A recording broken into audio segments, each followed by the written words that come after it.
Mura talaga niya, ano.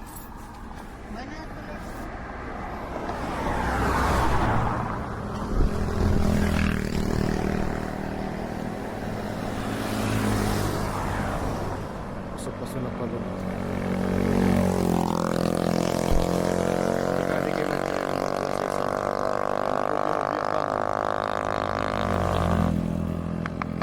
Grounding kita dito may dagat. Kasi kami ang kanyang payapay.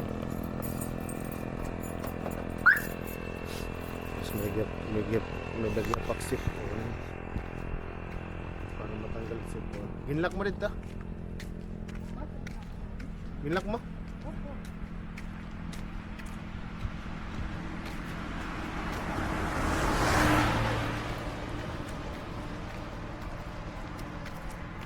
Paso naman na di.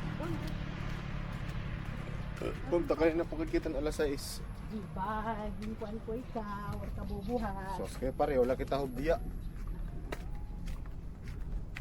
Wala taob na. Ito man talaga. O see? Wow. Basura. Nami-standby ka sa mga basura wala daga.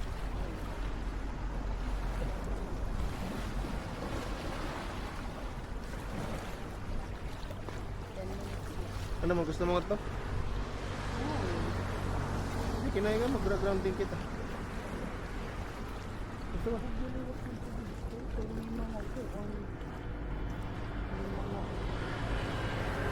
Mga Seychelles.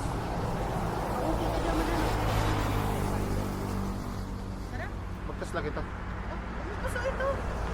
Pasok.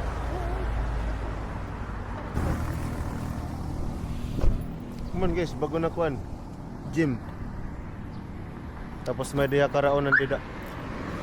Kada gabi may dito dida mga pagkaon, mga barbecuean, tapos ada pa dito mga parkingan. Basta bago niya nga karadion na may payapay, amo ito na Payapay Seafood Park. Tapos may rin naman, may live band. Kada na lang kamo.